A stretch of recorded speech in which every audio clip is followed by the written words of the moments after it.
Me llamo Kira Moore y, a mis 29 años, soy mayor del Cuerpo de Marines de los Estados Unidos, pero en la boda de mi hermana no fui nada. Mi padre, Frank, lo dijo tan alto que toda la mesa lo oyó, señalando con la barbilla en mi dirección. Ese es solo un conserje glorificado. ¿Quién la invitó? Estalló una risa aliviada, ansiosa y cruel.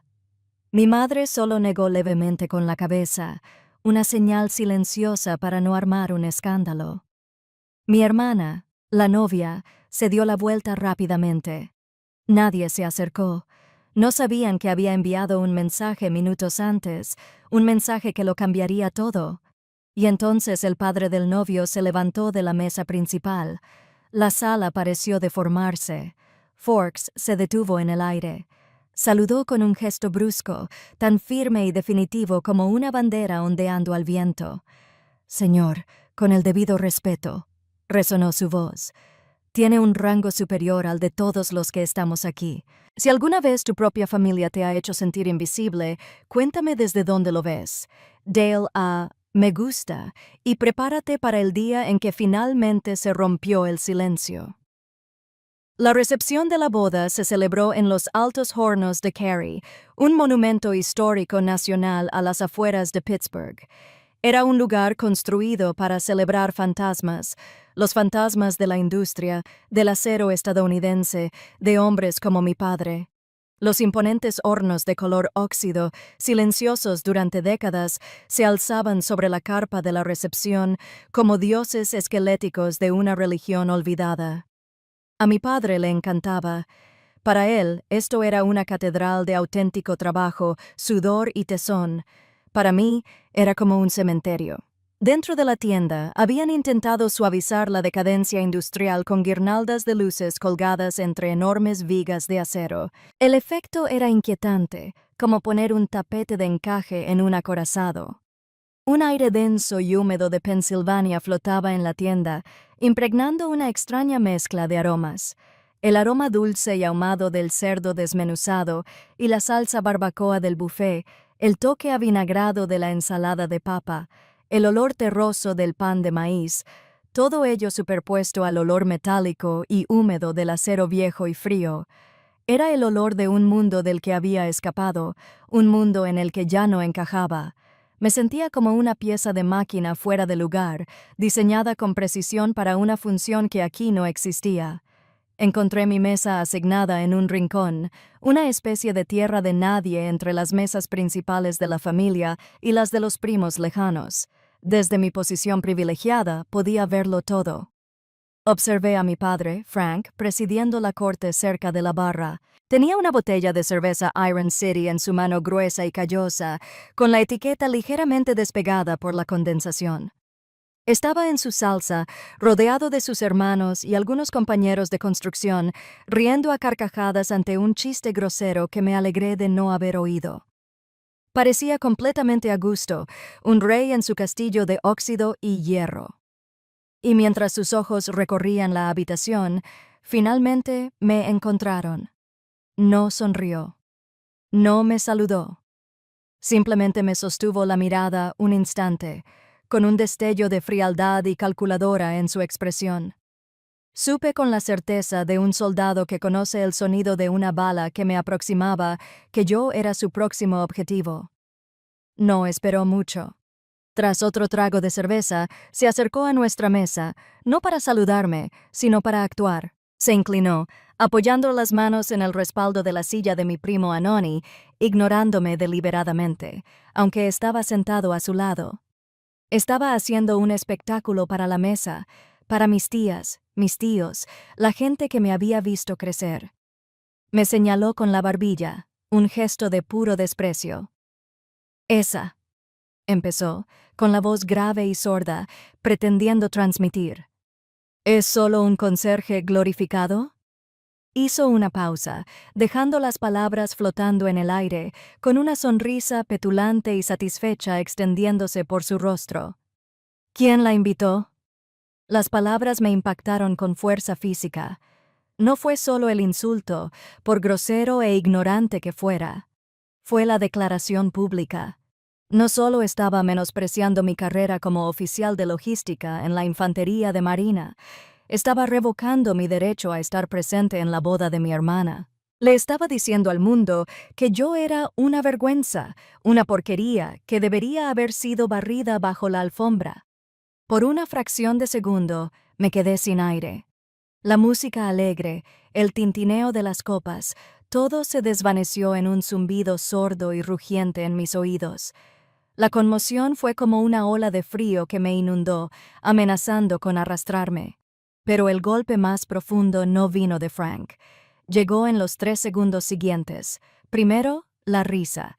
Empezó con mi tía abuela Carol, una carcajada aguda que rompió el silencio atónito. Fue una risa de permiso, indicando a todos que estaba bien, que el objetivo había sido marcado oficialmente. Otros se unieron, una oleada de risas nerviosas, primero ansiosas. Era el sonido de una manada girando sola. En segundo lugar, mi madre. Me arriesgué a mirarla. Sentada en la mesa de al lado, Brenda Moore no me miró. Estaba mirando su plato, pero la vi negar con la cabeza de forma casi imperceptible. Era un gesto que conocía de memoria. No era una defensa, era una súplica, un mensaje silencioso y desesperado que gritaba: «No te atrevas a montar un escándalo, Kira, solo tómalo, solo déjalo pasar por el bien de la paz». Su paz se cimentaba sobre los cimientos de mi silencio. Y finalmente, mi hermana, Lacey, la novia, radiante con un vestido blanco que probablemente costó más que mi primer coche. La vi de reojo. Lo oyó. Sé que sí. Pero no se giró. No me defendió. Simplemente cambió de postura, con el crujido de la seda de su vestido, y ladeó ligeramente el cuerpo, fingiendo estar absorta en una conversación con su nueva suegra. Su evasión fue la gota que colmó el vaso. Su silencio colectivo no era solo silencio, era un veredicto.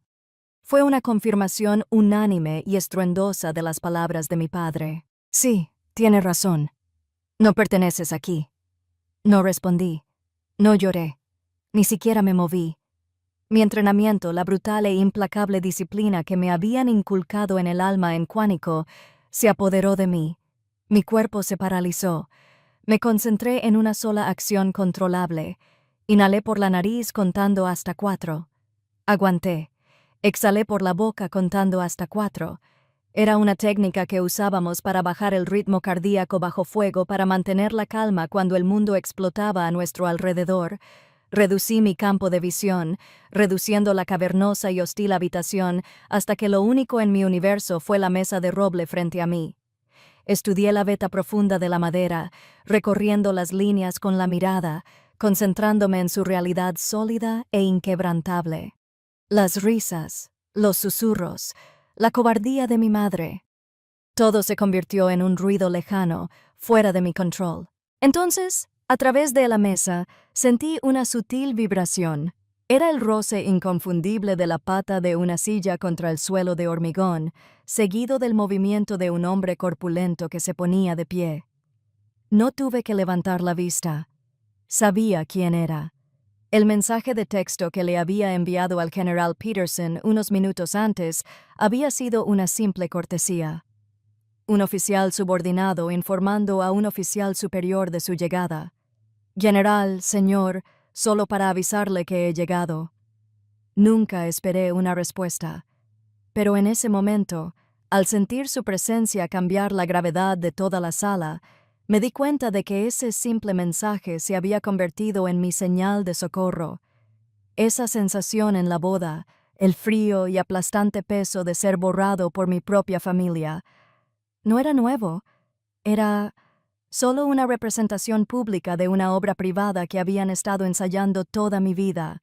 Mi respiración táctica en ese salón de recepciones era una habilidad que había aprendido en la infantería de marina. Pero la guerra misma comenzó mucho antes. Empezó en una pequeña habitación compartida en un suburbio obrero de Pittsburgh.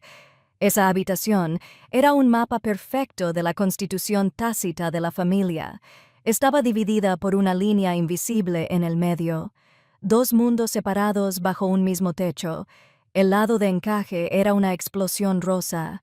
un caos y alegría de muñecas Barbie con el pelo enredado, purpurina, manualidades a medio terminar y cintas de seda desbordándose de los cajones. Era todo lo que se suponía que era el mundo de una niña. Mi lado era diferente. Era un mundo ordenado. Tenía maquetas de aviones, una A-10 Warthog y un 130 Hércules colgando del techo con un sedal, perfectamente espaciados. Mis libros estaban ordenados por tema. Mi escritorio estaba despejado, salvo por el proyecto en el que estaba trabajando, y mi pared estaba llena de mapas del tiempo que había copiado cuidadosamente del periódico. Mi padre, Frank, solía pararse en la puerta, con su enorme figura llenando el espacio. Miraba a Lacey de lado y una sonrisa sincera le suavizaba el rostro. «Esto», decía con una risita orgullosa. «Esta es la habitación de una niña». Entonces, su mirada se desviaba por la línea invisible hacia mi lado. La sonrisa se desvanecía. Un profundo suspiro escapaba de sus labios.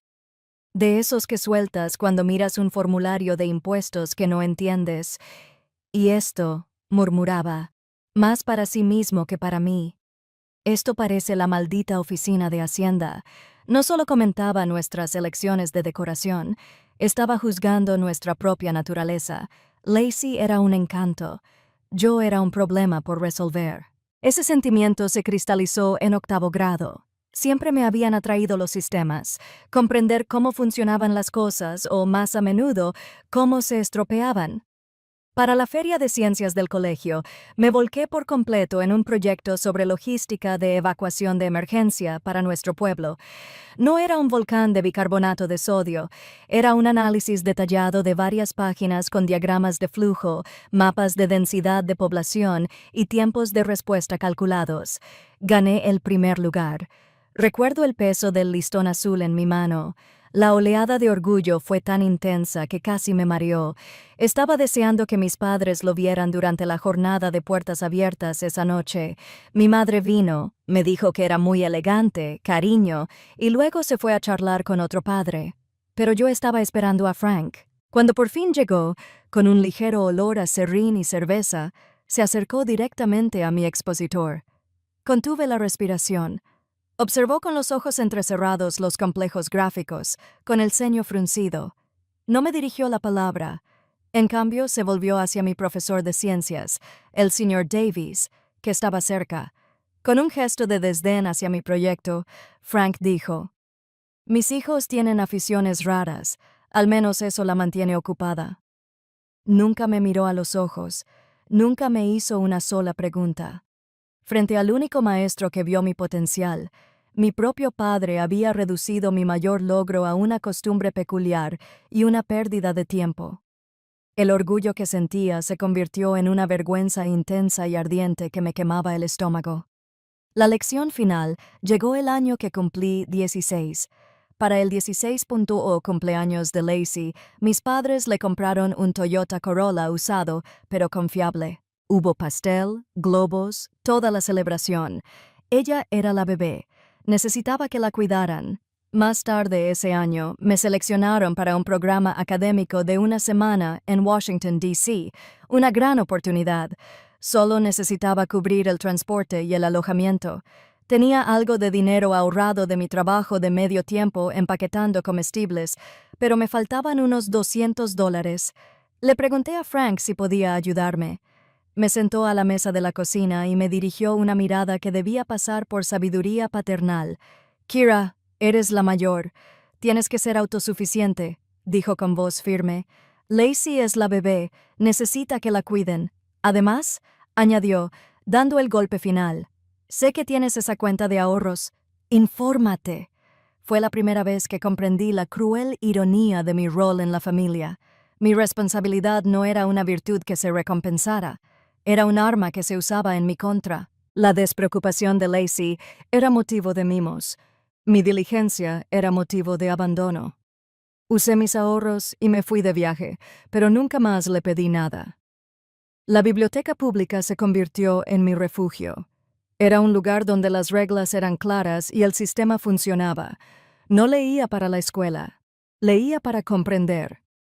Encontré un libro sobre la tormenta perfecta de 1991, El desastre de la vida real. Me obsesioné no con las olas gigantes, ni con los barcos que se hundían, sino con la cadena de fallos que condujo a la tragedia, el fax meteorológico averiado, los pronósticos erróneos, la serie de decisiones humanas tomadas bajo presión. No vi una tormenta, vi un fallo catastrófico del sistema.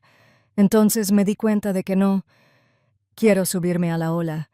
Quería ser quien viera el mapa completo, quien pudiera prevenir el desastre antes de que ocurriera. Si alguna vez te sentiste responsable en tu familia y esa responsabilidad fue usada en tu contra en lugar de ser valorada, por favor, apoya esta historia con un me gusta y comenta con un simple te veo aquí abajo, así que sé que no estoy sola. Un martes por la tarde, un reclutador de la Infantería de Marina instaló una mesa en la cafetería de nuestro instituto. Era un sargento de artillería, agudo y preciso. No hablaba de gloria ni de hacer estallar cosas, hablaba de retos, de estructura.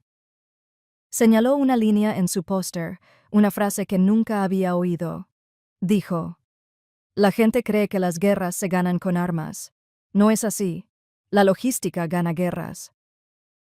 Logística. La palabra me impactó como un rayo. Era el idioma que había hablado toda mi vida sin saber su nombre. Era la ciencia de mover personas y equipos, de ver el panorama general, de hacer que un sistema complejo funcione bajo una presión insoportable. Era mi proyecto de ciencias, mis mapas meteorológicos, mi obsesión por prevenir el fracaso. En medio de esa cafetería ruidosa, mirando una simple mesa plegable y un póster, finalmente lo vi. No era solo una vía de escape, era un destino. El póster de ese reclutador no era solo una promesa, era un portal.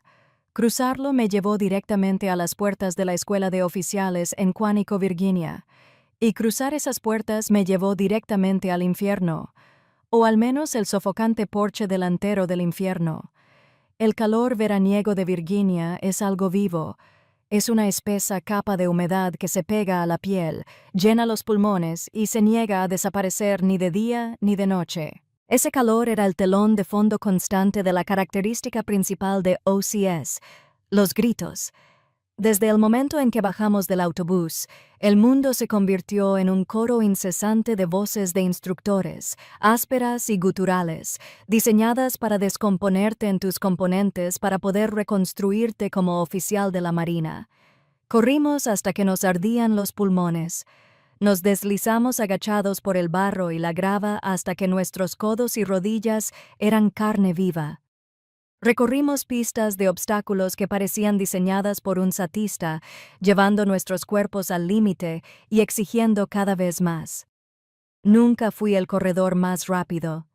No era el más fuerte en la barra de dominadas, pero lo que descubrí en ese crisol fue que era resistente. Mientras otros candidatos más grandes y fuertes que yo se desplomaban por agotamiento por calor o abandonaban por puro cansancio mental, yo simplemente seguía adelante. Aprendí a desconectar la parte de mi cerebro que sentía dolor o agotamiento y a concentrarme en una sola cosa: la tarea inmediata que tenía por delante. Superar este muro, llegar a esa cima, limpiar este rifle. Mi mundo entero se redujo al siguiente objetivo. Era la soledad más grande que había sentido en mi vida. El aislamiento era absoluto, pero era una soledad pura, diferente de la invisibilidad sofocante que sentía en casa. Aquí, a nadie le importaba de dónde venías, quién era tu padre ni qué hacía tu hermana.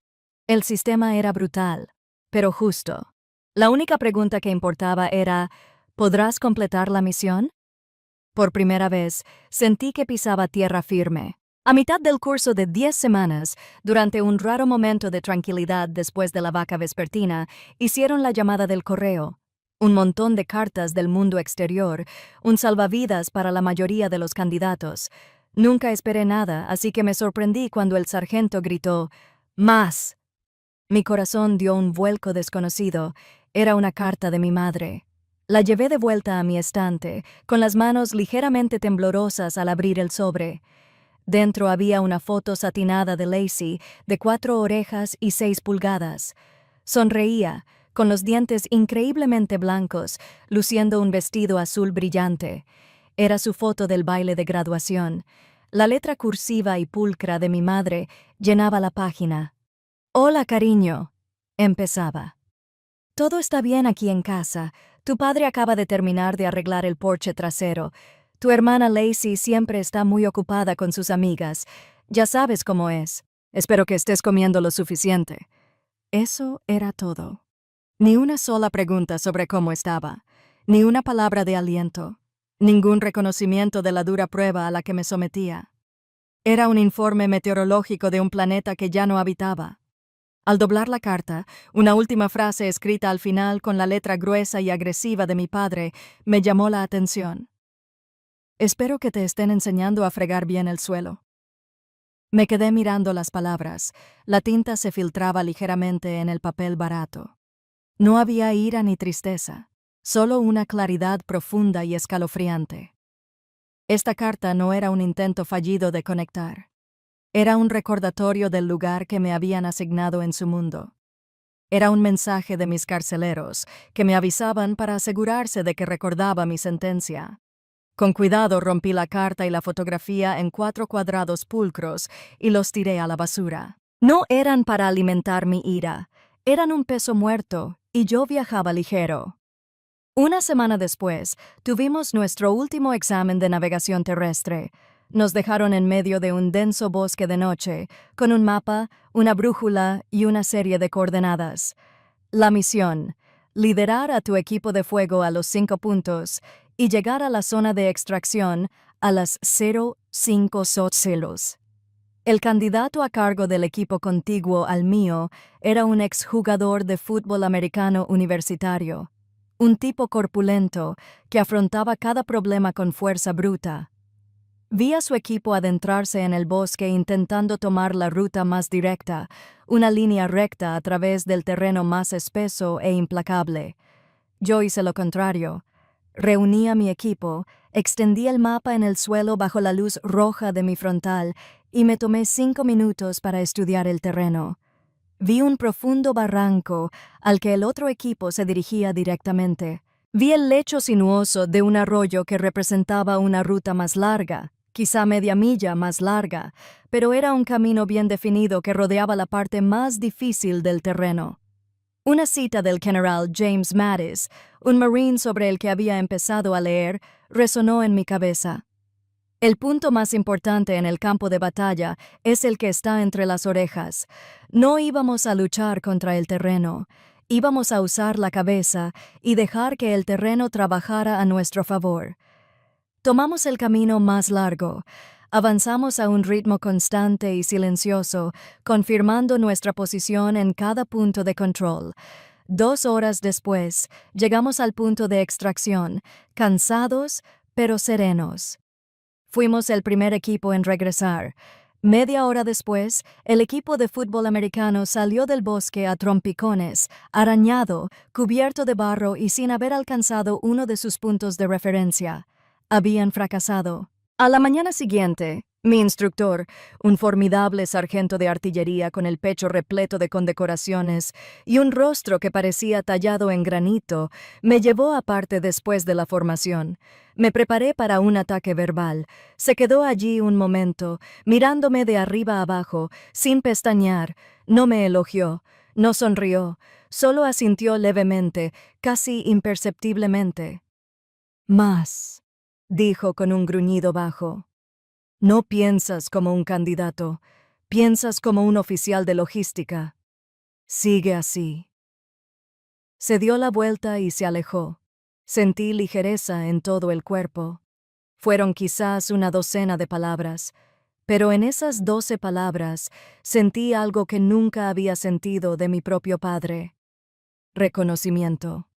Él me vio. Vio mi fuerza específica y le dio nombre.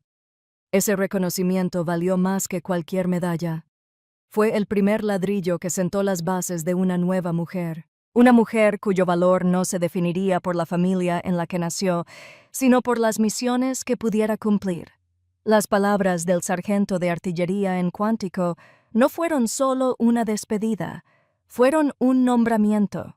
Me impulsaron a través del escenario de graduación y directamente a mi primer destino como subteniente recién ascendida en Camp Lejeune, Carolina del Norte. Fue allí, en el extenso paisaje arenoso del Centro de Operaciones del Cuerpo de Marines en la costa este, donde conocí al hombre que me enseñaría el verdadero significado de la familia. Se llamaba Sargento de Artillería Miller, aunque todos lo llamaban simplemente Gunny. Era un hombre afroamericano alto y de hombros anchos, con 2 décadas de experiencia y una presencia serena y firme que parecía absorber el caos que lo rodeaba. Cuando yo, un oficial joven con apenas edad para alquilar un coche, fui asignado a su unidad de logística. Su expresión era profesionalmente neutral, pero podía leer el escepticismo en sus ojos. Yo era otro teniente de barra de mantequilla, con conocimientos teóricos y 0 experiencia práctica, y su trabajo era asegurarse de que no matara a nadie. Mi primera tarea importante fue revisar el almacén de suministros, un laberinto caótico de estantes desparejados, equipos sin catalogar y marines jóvenes frustrados. Al parecer, el oficial al que reemplazaba había intentado arreglarlo a gritos. Decidí adoptar un enfoque diferente. Durante la primera semana, no di ni una sola orden. Simplemente recorrí el lugar con un bloc de notas, un bolígrafo y la boca cerrada. Observé el flujo de trabajo. Pregunté a los cabos y soldados rasos, los que realmente hacían el trabajo, cuáles eran sus mayores frustraciones. Me aprendí sus nombres. Planifiqué todo el proceso, desde la recepción hasta el despliegue, en una pizarra gigante en mi pequeña oficina. Durante todo el tiempo estuve consciente de que Gunny Miller me observaba desde la distancia, sin interferir en ningún momento. Su rostro no delataba nada. Aproximadamente un mes después, sufrimos una crisis. Un conjunto de radios de comunicación de alta frecuencia, cruciales para un próximo despliegue, se había desvanecido en el agujero negro de nuestro propio sistema. Se registró como recibido, pero no se pudo localizar. El pánico empezó a extenderse por el mando. Mi superior, un capitán, se ponía colorado, gritándoles a todos que buscaran las malditas radios ya. Mientras otros corrían de un lado a otro en un caos controlado, cerré la puerta de mi oficina. Respiré hondo, abrí el nuevo sistema de seguimiento de inventario que había estado desarrollando discretamente basándome en mis observaciones y me puse manos a la obra. Mi sistema no consistía en gritar más fuerte, se trataba de escuchar los datos. Al cruzar los registros de los muelles de recepción con los informes diarios de movimiento del operador de la carretilla elevadora, determiné la ubicación del palé a uno de los 3 enormes pasillos mal etiquetados. Tardé menos de 2 horas en encontrarlos, escondidos tras un cargamento de ropa de invierno que había llegado 6 meses antes. Esa misma tarde, Gunny Miller apareció en la puerta de mi oficina. No llamó, simplemente llenó el espacio. En su mano tenía un simple vaso de poliestireno humeante con café. Entró, lo dejó en la esquina de mi escritorio desordenado y me miró fijamente. «Señora», dijo con voz baja y respetuosa, «he trabajado para muchos oficiales. La mayoría grita más fuerte cuando las cosas salen mal. Es la primera que he visto que sabe escuchar el problema». Asintió levemente. «Es un placer trabajar con usted». El gesto, la simple taza de café y las palabras de reconocimiento me parecieron más significativas que cualquier medalla que pudiera haber ganado. Era respeto, puro y simple, por un trabajo bien hecho. Con la llegada del otoño y el aire de Carolina del Norte refrescado, se acercaba el Día de Acción de Gracias. Era mi primera gran festividad fuera de casa, y no tenía más planes que ponerme al día con el trabajo. Gunny debió de saberlo. Me encontró en el parque de vehículos una tarde revisando un informe de mantenimiento. «Teniente», dijo con naturalidad, «¿tienes planes para Acción de Gracias?» «En realidad no, Gunny. Solo me quedo en la base». Asintió como si esperara esa respuesta. «Bueno, en mi casa siempre hay un asiento extra. Mi esposa hace la mejor cazuela de boniato que jamás probarás. La invitación fue tan simple, tan directa, que me pilló desprevenido. No había compasión en su voz, solo una oferta práctica. Dudé solo un instante antes de que la soledad de mi barracón vacío me viera venir a la mente. Me encantaría, Gunny. Gracias. Ese jueves conduje hasta una casa modesta y ordenada en un barrio suburbano a las afueras de Jacksonville. En cuanto bajé del coche, me invadió una oleada de olores increíbles. Pavo asado, el dulce aroma de la canela y la calabaza, el delicioso aroma del pan recién horneado. Cuando Gunny abrió la puerta, me invadió la calidez, el sonido de las risas y los niños jugando. Kira, me alegra que hayas venido. Pasa, dijo, tomando mi abrigo. No me llamó señora ni teniente, solo Kira.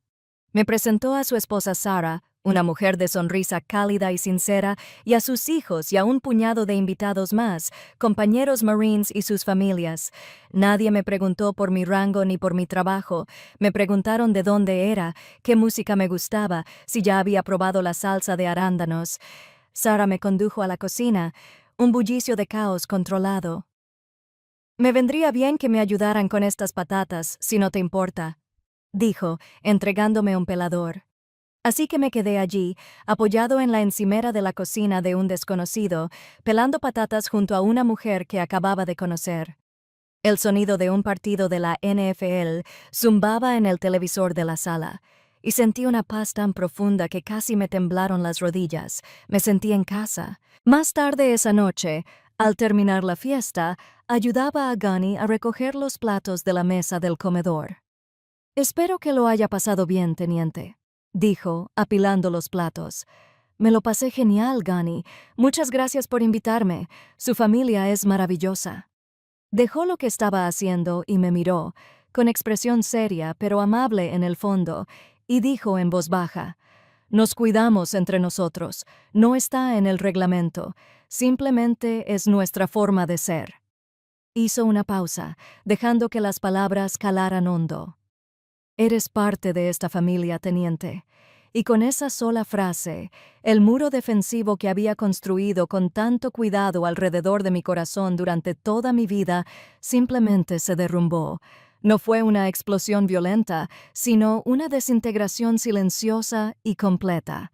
Esa noche, de vuelta en el silencio de mi cuartel, lloré por primera vez en años. No eran lágrimas de dolor ni de soledad, eran lágrimas de una gratitud abrumadora y desgarradora. Por fin había encontrado mi lugar. Los años posteriores a aquel primer día de acción de gracias con los Miller fueron los más tranquilos de mi vida. Conseguí mi ascenso a capitán y mi tiempo en el campamento Yejun estuvo lleno de propósito. Gunny Miller siguió siendo mi mentor y su familia se convirtió en mi ancla. Fueron mis vacaciones, mis barbacoas de fin de semana, mis contactos de emergencia. Por primera vez, comprendí lo que se sentía tener un puerto seguro. Mi comunicación con mi familia se redujo a mensajes de cumpleaños superficiales y un incómodo intercambio de tarjetas navideñas. La distancia me pareció saludable, como una cuarentena necesaria. Luego llegó la misión que me había propuesto, un puesto en Okinawa, Japón. La distancia física, casi 7,000 metros y una diferencia horaria de 13 horas, fue como el último ladrillo del muro que con tanto cuidado había construido. Allí estaba realmente solo, y la responsabilidad me llenaba de vida. Mi vida era ordenada, disciplinada y tranquila. Los fantasmas de Pittsburgh parecían estar a 1,000 kilómetros de distancia, pero los fantasmas, como aprendería, son excelentes nadadores. El ataque ocurrió a las 3 de la madrugada. El timbre de mi teléfono en la mesita de noche fue un sonido estridente e invasivo que me arrancó de un sueño profundo. Una llamada a estas horas desde una base militar segura al otro lado del mundo solo podía significar una de dos cosas: un incidente crítico en la base o una muerte en la familia. El corazón me latía con fuerza mientras buscaba a tientas el teléfono. Mis ojos luchaban por enfocar el identificador de llamadas. Era mi madre. «Hola», dije con la voz ronca por el sueño. Kira, cariño, gracias a Dios. Su voz era un susurro agudo y frenético. Ay, cariño, algo terrible ha sucedido. Esta fue la salva inicial, una táctica tan vieja como nuestra familia. La creación inmediata de una crisis con mi madre como mensajera presa del pánico. Mamá, ¿qué pasa? ¿Qué pasa? Se lanzó a una larga y divagante historia llena de dramatismo y pausas. Se trataba de Lacey. Mi hermana pequeña, que siempre había estado inmersa en un sueño, había decidido abrir una pequeña boutique de ropa. Según mi madre, se había entregado por completo a ello. Pero su socio, un hombre al que mi madre describió como astuto y poco fiable, vació su cuenta bancaria conjunta y desapareció, dejando a Lacey con proveedores furiosos y un montón de deudas. La narración estaba salpicada de las frases características de mi madre, diseñadas para despertar mi larga y latente culpa de hermana mayor. Era tan ingenua, tan confiada. Se lamentaba. «Es tu hermana, Kira, tu hermana pequeña». Escuché, con la mente despejada. La estratega militar que llevo dentro separaba automáticamente la emoción de la inteligencia. La historia tenía lagunas, parecía ensayada. ¿En qué lío se ha metido, mamá? Ay, es horrible. Ni siquiera lo sé. Su voz se fue apagando y oí un intercambio apagado de fondo. Entonces, una nueva voz se oyó en la línea, un ladrido áspero y familiar que me tensó la espalda. Era mi padre. La transferencia fue impecable, una maniobra perfectamente ejecutada que habían realizado innumerables veces. Mi madre crea la niebla emocional y mi padre la atraviesa para dar las órdenes. «Escuchen», dijo Frank, con una voz desprovista de calidez y preocupación.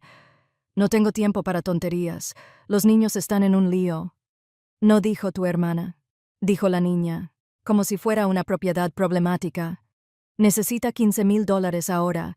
Tú eres el mayor, tienes ese trabajo estable en el gobierno. Envía el dinero inmediatamente».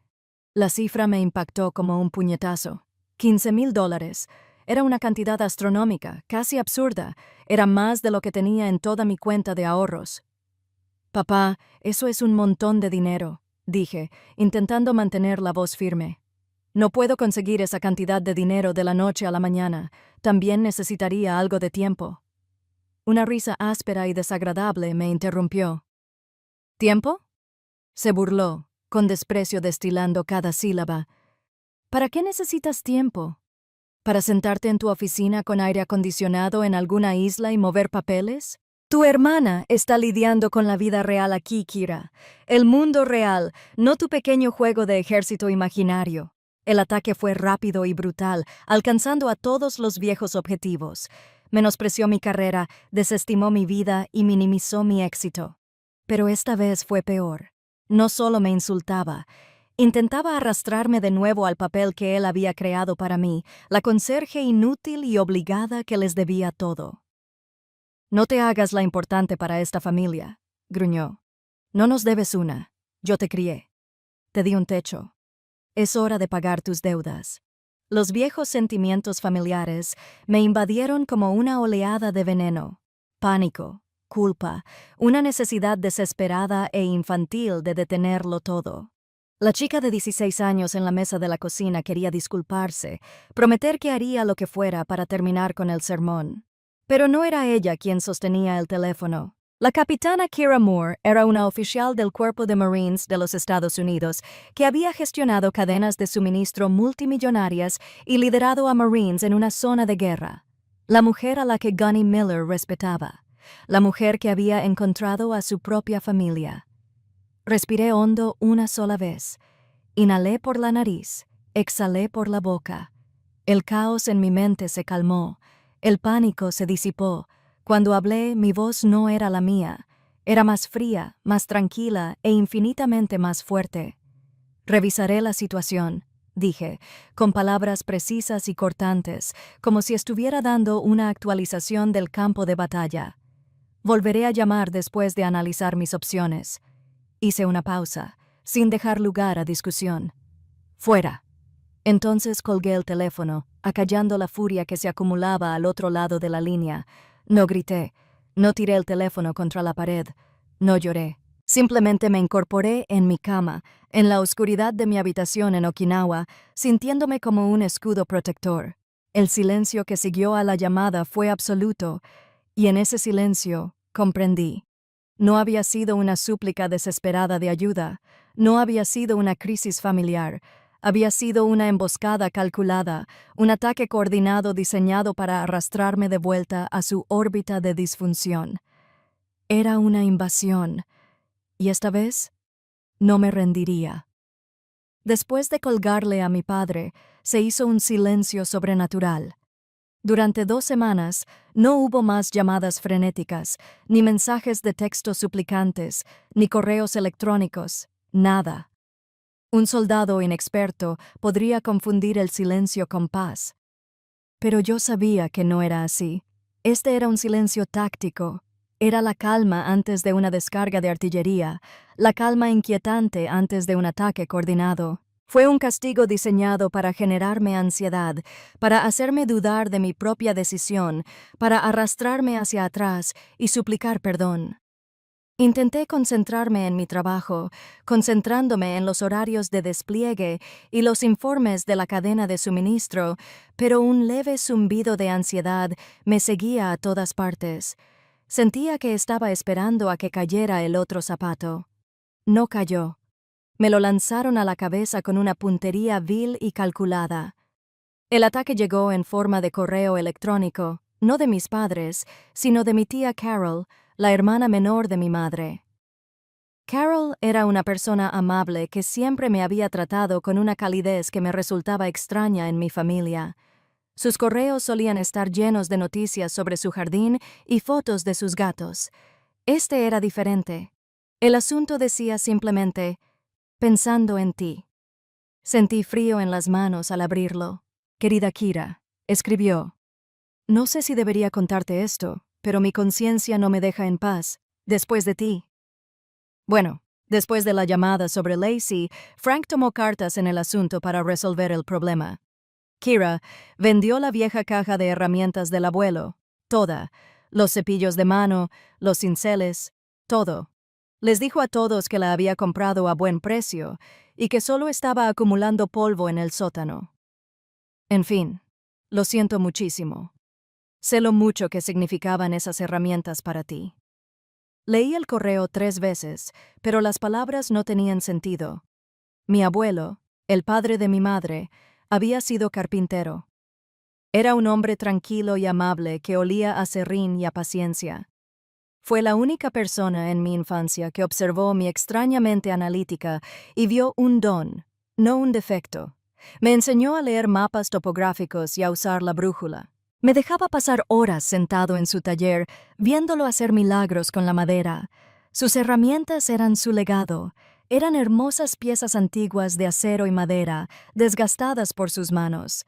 Para mi padre, quien predicaba el evangelio del trabajo honesto, estas herramientas deberían haber sido reliquias sagradas, pero no lo eran. Para Frank, eran solo otro activo que liquidar, otra arma que usar en mi contra. No se trataba de recaudar fondos para Lacey, era un golpe punitivo. Había atacado el único recuerdo puro y sagrado que tenía de mi infancia y lo había profanado. Me había quitado mi última conexión con el único hombre que realmente me vio y la había vendido por dinero. Un sentimiento que no podía identificar me invadió. Era más frío que la ira, más pesado que el dolor.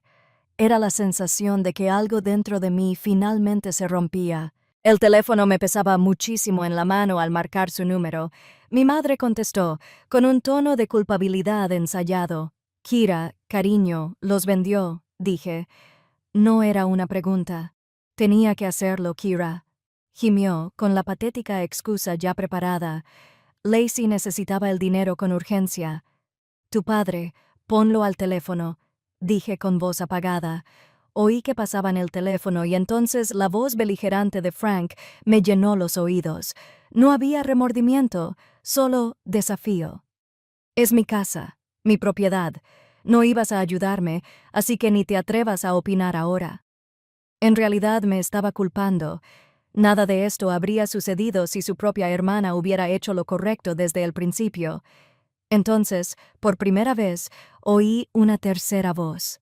Era Lacey llorando, pero sus sollozos estaban cargados de acusación, no de tristeza. «Lo siento, Kira», se lamentó. «Pero de verdad lo necesitaba. Eres tan egoísta». ¿Egoísta? La palabra resonó en el espacio muerto entre Okinawa y Pensilvania.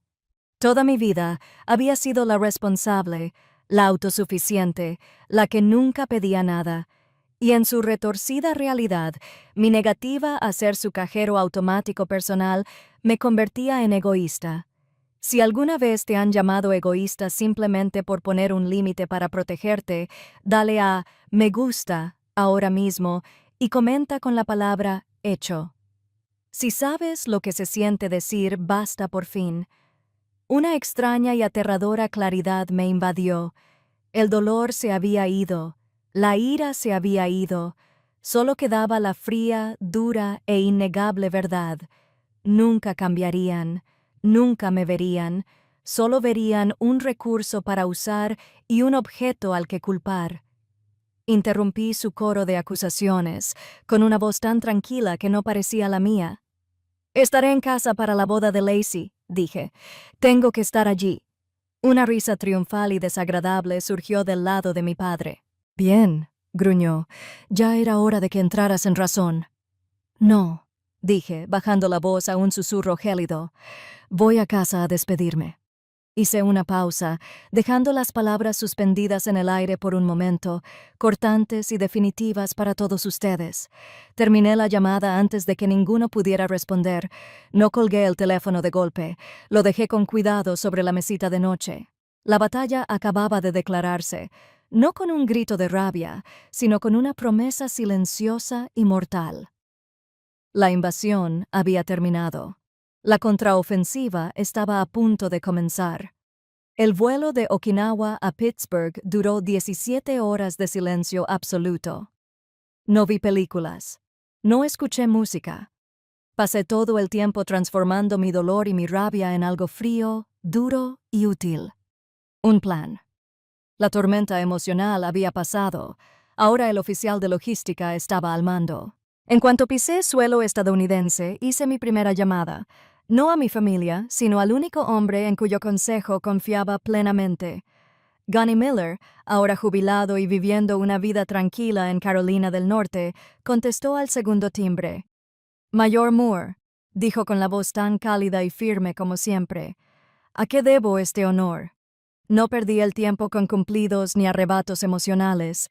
Le presenté la situación como si se la explicara a un oficial al mando. Le expliqué los hechos, el historial de manipulación, la exigencia de dinero, la venta de las herramientas de mi abuelo y mi declaración final. Le informé de los hechos, sin lágrimas ni ira. Escuchó pacientemente. El silencio en su línea era prueba de su concentración.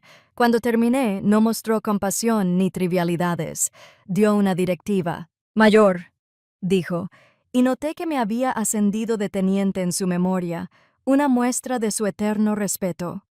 «Se han olvidado de quién eres. A veces, el trabajo de un líder es recordárselo. Haces lo que tienes que hacer, pero hazlo como un marine, con inteligencia, sin alboroto. «Entendido, artillero», dije. «Buena suerte, mayor». Sus palabras no fueron un consuelo, fueron un código de activación. Mi misión era clara, establecer la verdad. Mi método, con inteligencia, sin alboroto. Esa noche, en una habitación de hotel estéril en el aeropuerto, comencé mi proceso de planificación formal. En esencia, antes de cualquier operación importante, utilizamos un marco llamado METC: misión, enemigo, terreno, tropas, tiempo y consideraciones civiles. Por primera vez, lo apliqué a mi propia familia. Misión para establecer mi valor y romper los lazos tóxicos en mis propios términos. No a gritos, sino con una verdad pública innegable. Enemigo, mi padre, el principal agresor. Mi madre y mi hermana, los colaboradores voluntarios, sus tácticas, la culpa, la manipulación y el uso de mi sentido del deber como arma. El terreno. La recepción de la boda en Kerry Blast Furnaces. Un lugar neutral, pero lleno de sus aliados, un ambiente de alta presión y carga emocional. Tropas. Yo era una sola fuerza. Mi único activo potencial era una variable desconocida, el padre del novio. Esto me llevó a la fase de recopilación de información de mi operación. Abrí mi portátil y busqué al general Mark Peterson, el padre del novio. Mi hermana se iba a casar con un miembro de una familia militar, un detalle que mi padre había ignorado convenientemente. Los resultados de la búsqueda fueron extensos. El general Peterson era un general condecorado del Ejército de 2 estrellas, graduado de West Point, un hombre de excelente reputación. Pasé horas leyendo artículos sobre él y viendo sus discursos en YouTube. Habló de integridad, de liderar desde el frente y de cómo el respeto es la base del ejército. Leí una cita de un discurso que pronunció en un servicio del Día de los Caídos. Usamos este uniforme no para infundir miedo, sino para ganarnos el respeto. Y ese respeto se debe a cada persona que presta juramento, sin importar su rango o cargo. Sentí una chispa de reconocimiento. No era un tirano fanfarrón como mi padre intentó ser. Era un hombre que creía en el mismo sistema de mérito y honor que me había salvado. Creía en el mundo al que pertenecía. Ya no era una incógnita, ahora era un activo estratégico clave. La noche siguiente, la cena de ensayo se celebró en un asador del centro. Era mi oportunidad de realizar reconocimientos y preparar el campo de batalla. Vi al general Peterson al otro lado de la sala hablando con su esposa. Era exactamente como aparecía en sus fotos, alto, distinguido, con un aire de serena autoridad. Esperé a que la conversación se calmara, respiré hondo para tranquilizarme y me acerqué. No me acerqué a él como una víctima en busca de ayuda. Me acerqué a él como un oficial. General Peterson, señor, dije con voz clara y firme. Se giró, con una mirada penetrante e inteligente. Señora, respondió, asintiendo respetuosamente. Mayor Kira Moore, Infantería de Marina, dije, presentándome. Soy Lacey Sister. Es un honor conocerlo, señor. El honor es mío, mayor. Su hermana es una joven encantadora. Mi hijo es un hombre afortunado. Gracias, señor, respondí. Señor, si me permite un momento, quería darle algunos detalles sobre mi familia para que no lo tome por sorpresa mañana. Su expresión cambió ligeramente, con un destello de curiosidad profesional. Asintió levemente. Continúa. Mi padre es un hombre que valora cierto tipo de trabajo, expliqué, manteniendo un tono neutral y objetivo. Mi carrera en logística militar le resulta difícil de comprender. Tiene un apodo para mí. Me llama el conserje glorificado. Dejé que esas palabras feas flotaran en el aire por un momento. En nuestro mundo, señor, el respeto es absoluto. Está arraigado en todo lo que hacemos. En mi familia es un concepto más relativo. Solo pensé que debería tener en cuenta el terreno. Estudió mi rostro un buen rato. Sus ojos veían más de lo que yo decía. Vio la disciplina, el control. Reconoció a un colega profesional. Entendido, mayor, dijo finalmente. Gracias por la información. Asintiendo, me disculpé. La semilla ya estaba plantada.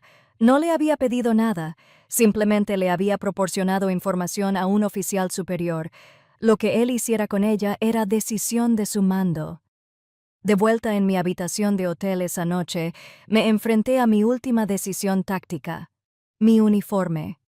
Mi uniforme de gala colgaba en una funda para ropa, con la franja roja sangre de los pantalones almidonada, los botones de latón pulidos como un espejo. Llevarlo sería una declaración de poder, un acto de desafío. Pero recordé las palabras de Gunny, elegante, no escandaloso. Llevar mi uniforme sería escandaloso, sería una escalada, me convertiría en el agresor a sus ojos, mi padre lo usaría como prueba de mi arrogancia. No, mi poder no provenía del uniforme, provenía de la verdad. Me volví hacia mi maleta y saqué un sencillo vestido azul marino oscuro. Era modesto, elegante y completamente anodino. Entraría a esa boda no como una mayor, sino como Kira Moore, una hija y una hermana. Sería la civil. Dejaría que fueran ellos los que llevaran el uniforme, los uniformes de sus propios prejuicios, su propia crueldad, sus propias mentiras. Mi arma no sería el águila, el globo terráqueo ni el ancla de mi cuello. Mi arma serían sus propias acciones, expuestas a la luz pública. Llegué sola a la recepción de la boda. Vestida con mi sencillo vestido azul marino, pasé desapercibida a propósito, un fantasma que se colaba en la fiesta sin ser notada. Encontré mi mesa asignada al fondo de la carpa de recepción, un puesto estratégico desde el que podía observar todo el campo de batalla. Mi familia estaba justo donde sabía que estaría, en el centro de todo, un torbellino de atención y risas estridentes. Se movían con una facilidad desconcertante. Mi padre palmeando la espalda de los hombres, mi madre mimando el vestido de Lacey. Observándolos, nadie diría que apenas unos días antes habían cometido un acto de profunda traición. Interpretaron sus papeles con una alegre negación práctica, más fría y dura que los hornos de acero que se cernían afuera. No tuve que esperar mucho. La operación comenzó exactamente como lo había predicho. Frank no pudo resistirse a una audiencia. Me vio sentado solo, vio a sus familiares reunidos en la mesa junto a la mía y vio su oportunidad. Se acercó con ese porte arrogante y familiar, el andar de un hombre que dominaba el mundo y a todos los que lo habitaban. Se inclinó, con una presencia despreocupada y amenazante, y pronunció el discurso que tenía preparado. «Esa que una vez fue solo una conserje glorificada», anunció a la mesa, lo suficientemente alto como para que todos los presentes lo oyeran. «¿Quién la invitó?» Esta vez no solo oí el ataque, lo vi detonar, vi la sonrisa cruel y satisfecha en el rostro de mi padre al pronunciar sus palabras, vi la mirada de mi madre desviarse, su silencio, un acto perfecto de complicidad. Vi a mi hermana Lacey, la hermosa novia, esbozar una pequeña sonrisa incómoda y volverse hacia su nuevo esposo, despidiéndose en silencio, y oí el coro familiar de risas de mis tías y primas, el sonido que había atormentado mi infancia. Todo volvía a suceder, como siempre. Pero esta vez había un elemento nuevo en el campo de batalla. Esta vez tenían un testigo.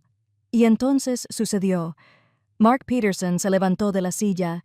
No fue un salto dramático, fue un movimiento lento, deliberado y poderoso que pareció atraer hacia él todo el sonido y la energía de la sala. La risa se apagó en las gargantas de la gente. La conversación se apagó y se detuvo. Tenedores y cuchillos se congelaron a medio camino de sus bocas. Todo el caótico salón de recepción se sumió en un repentino silencio de asombro. El único sonido era el leve tintineo de cubitos de hielo en un vaso. El general Peterson vestía su uniforme de gala, una constelación de cintas y metales sobre el pecho. Giró su cuerpo para mirarme desde el otro lado de la sala y entonces hizo algo que destrozó el mundo de mi padre. Levantó la mano derecha hasta el borde de su gorra y ejecutó un saludo militar perfecto, como en un manual. Tenía el brazo completamente estirado, los dedos alineados y la mirada fija en mí. En el mundo civil podría parecer un simple saludo, pero en nuestro mundo, un saludo es un acto profundo. No es un gesto entre personas, es un gesto de respeto por el rango, la responsabilidad y el sacrificio que representa una persona. El personal subalterno saluda a los oficiales superiores, y aquí, un general de 2 estrellas saludaba a un mayor. Fue una declaración pública e inequívoca de respeto que desafió todas las reglas que mi padre había seguido. El silencio en la sala se prolongó, volviéndose denso y pesado. Entonces la voz del general, un barítono tranquilo y autoritario, perfeccionado por décadas de liderazgo, rompió el silencio. No me hablaba a mí. Le hablaba a mi padre, pero no me quitó la vista de encima. Señor, dijo, la palabra señor usada con formalidad y cortesía. Con el debido respeto, hizo una pausa, dejando que el peso de la frase se instalara en la sala. Ella nos supera en rango a todos aquí. La declaración no era una opinión, no era un insulto, era un hecho. Un hecho expresado con la fuerza de un cañonazo disparado directamente a los frágiles cimientos del sistema de creencias de mi padre. Observé su rostro. Por primera vez en mi vida, lo vi completamente destrozado.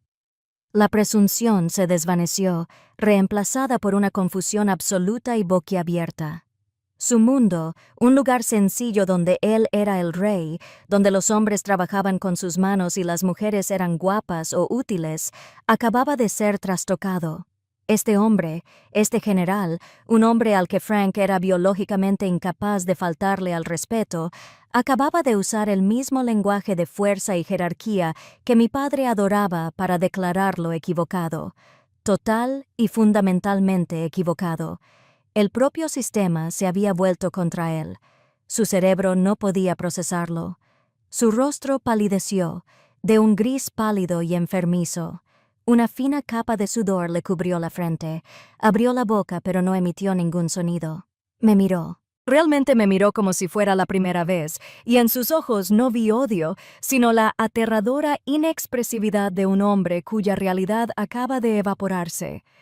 Entonces, sus rodillas se doblaron. No fue una caída dramática y teatral, fue un colapso lento y torpe. Su cuerpo pareció perder su integridad estructural.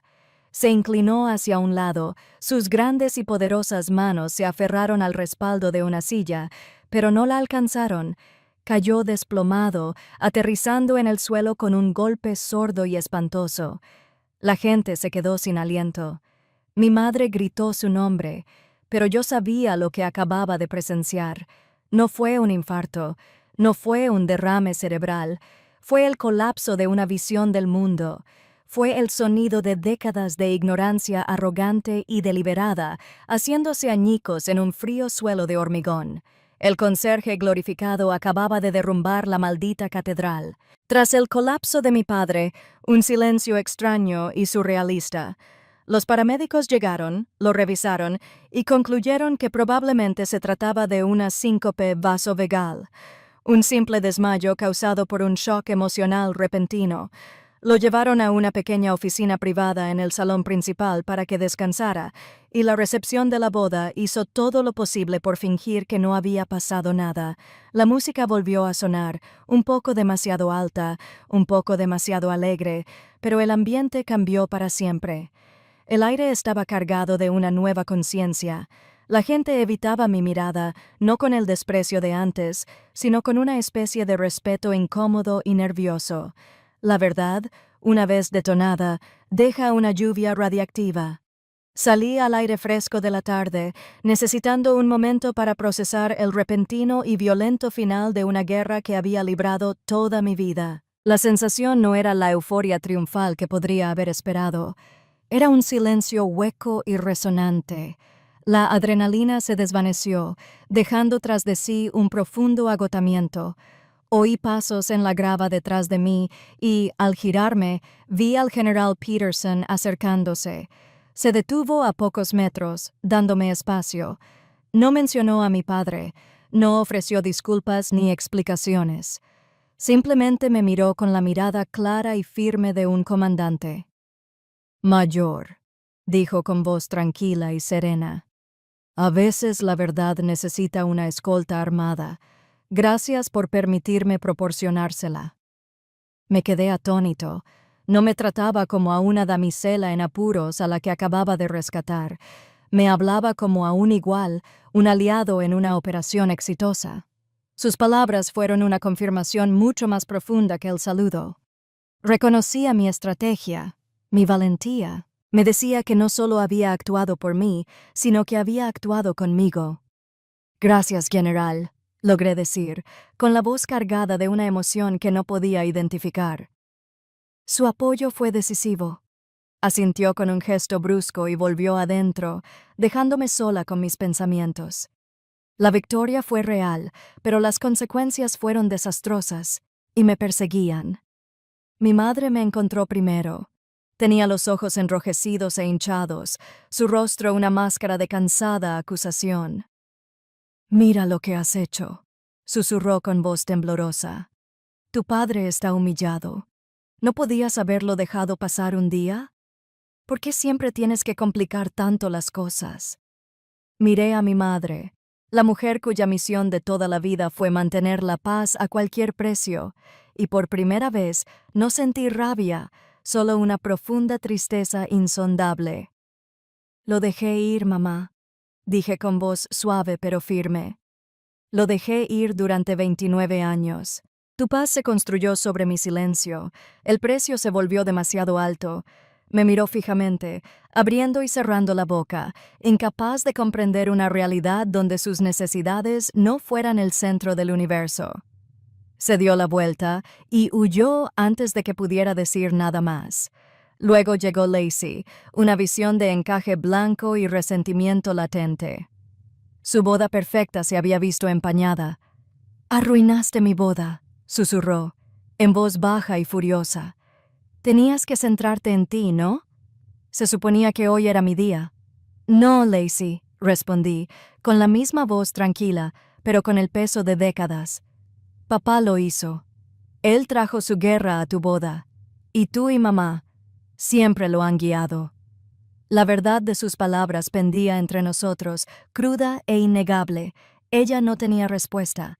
Simplemente me miró fijamente, se dio la vuelta y regresó a la seguridad de su fiesta. Unas horas después, cuando la recepción estaba a punto de terminar, uno de mis primos me dijo que mi padre quería verme.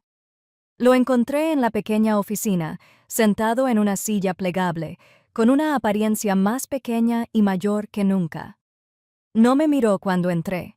Solo se quedó mirando sus propias manos, las manos gruesas y callosas de un hombre que construía cosas con ladrillo y cemento. «No entiendo», tartamudeó con voz ronca. «Solo sé martillos y cemento». Finalmente levantó la vista y me sorprendió ver que tenía los ojos llenos de lágrimas. Ese hombre, el general, todos la llaman señora. No lo había oído antes. Negó con la cabeza, con una expresión de genuina confusión patética en el rostro. «Es culpa mía». No era una disculpa. En realidad no. Era una confesión de su propia ceguera.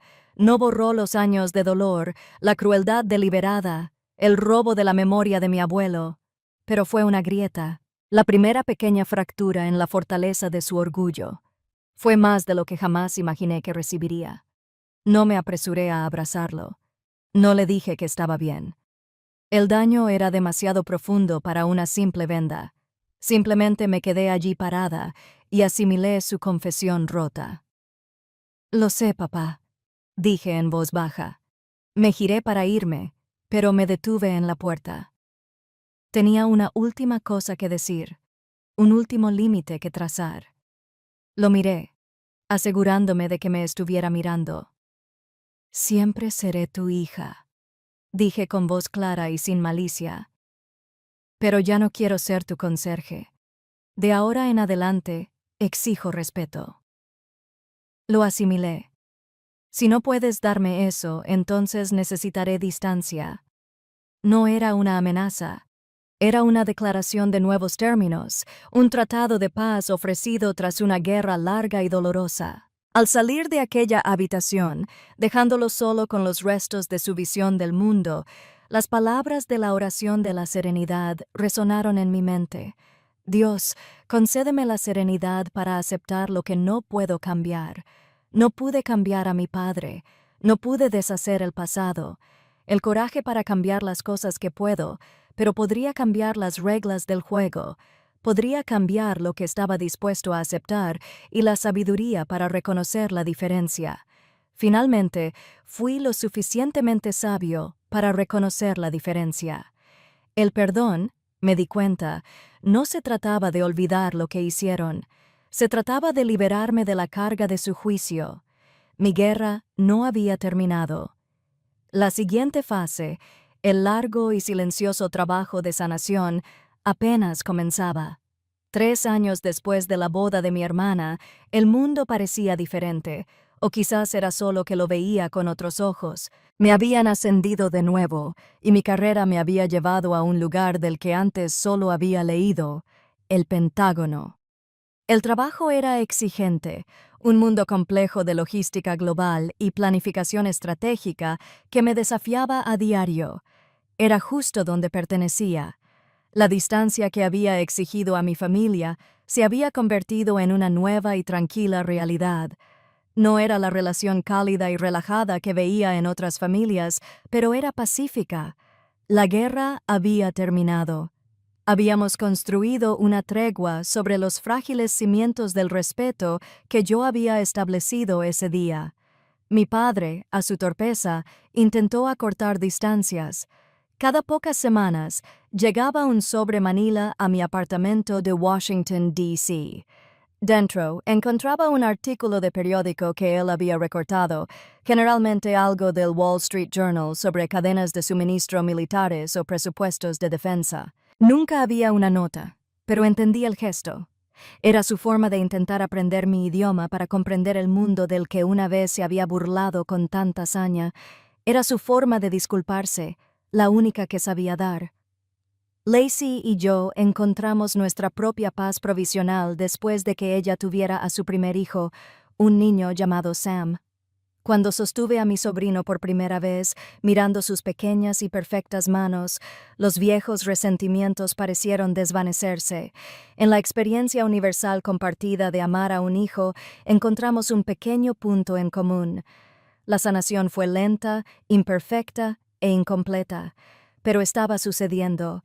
Mi vida, sin embargo, ya no estaba definida por ellos, estaba definida por lo que yo decidí construir.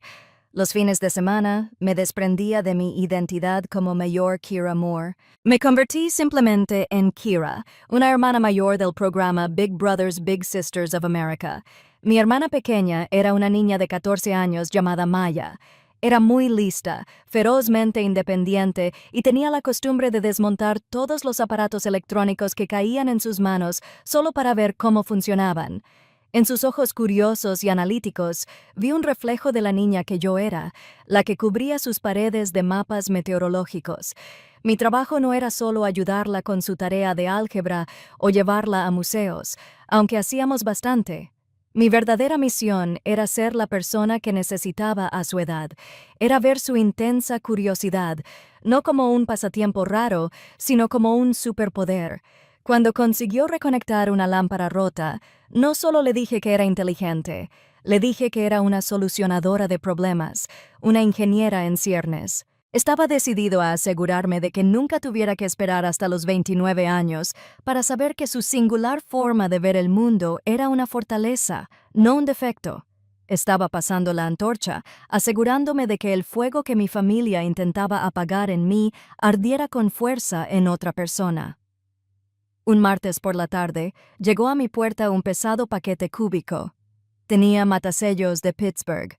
Mi corazón dio un vuelco, como siempre, pero el remitente era el de mi tía Carol. Corté la cinta de embalar y levanté las solapas. Dentro, entre toallas viejas, estaba la madera noble y oscura del baúl de herramientas de mi abuelo. Encima, una carta manuscrita de mi tía. Kira, decía. Me llevó un tiempo, pero encontré al hombre al que Frank le vendió estas cosas. Era coleccionista. Le conté la historia. Tu historia. Lo convencí de que me los vendiera. Me la imaginaba pronunciando esas palabras, con una voz llena de dulce determinación. Creo que estos objetos pertenecen a quien conoce su verdadero valor. Con cariño, Carol. Metí la mano en la caja y saqué su cepillo de mano favorito. El acero era frío y pesado, el mango de madera desgastado por el agarre de su mano, adquiriendo una pátina sedosa y perfecta. Casi podía oler el tenue aroma dulce de virutas de cedro y polvo de taller. Pasé el pulgar por la madera lisa y sentí que el círculo de mi vida finalmente se cerraba. El legado que me habían robado había encontrado el camino a casa. La historia termina aquí. Un sábado por la tarde, En el suelo de mi soleada sala de estar, Maya y yo estábamos a gatas, rodeadas de un montón de palitos de helado, una botella de pegamento para madera y un juego de planos arquitectónicos que le había ayudado a dibujar. Estamos construyendo una maqueta de un puente de celosía. Ella, cuidadosamente, pega un último palo, frunciendo el ceño en señal de concentración. Me mira, con los ojos brillantes y una pregunta que no tiene nada que ver con puentes. Kira pregunta, ¿es difícil ser una estudiante de posgrado? La miro, a esta chica brillante y maravillosa, y siento una oleada de profundo amor y claridad. Sonrío. Lo difícil no es ser una gran maya, digo en voz baja. Lo difícil es aprender a creer que mereces tu lugar en la mesa, digan lo que digan los demás. El éxito no se trata de que los demás finalmente te vean, se trata de que finalmente reconozcas tu propio valor. Extiendo la mano y toco suavemente la parte superior del pequeño y robusto puente que acaba de construir, y luego lo uso para construir algo sólido. Miro hacia abajo, al pequeño puente, algo tangible creado a partir de un plan, del intelecto, de la paciencia y la precisión. Mi padre tenía razón en una cosa: el mundo lo construyen los constructores. Simplemente nunca entendió que algunas de las cosas más sólidas no se construyen con ladrillos y cemento, sino con una determinación serena e inquebrantable. Por fin me había convertido en constructor, a mi manera, y el cimiento sobre el que me apoyé finalmente fue mío, y así termina mi historia. O mejor dicho, donde realmente comenzó mi nueva vida. Mi base ahora se basa en el respeto, el propósito y la familia que elegí. Ahora, quiero saber de la tuya. En los comentarios, quiero que me cuentes sobre un pilar que hayas puesto para construir tu propia base. Podría ser establecer un límite, aprender una nueva habilidad o perdonarse a uno mismo. Este canal es un lugar para historias como estas, historias sobre encontrar fuerza cuando nos sentimos invisibles. Si mi experiencia te resonó, suscríbete y dale a me gusta. Ayuda a que estas historias lleguen a otras personas que podrían necesitar saber que no están solas y que también pueden construir su propio futuro.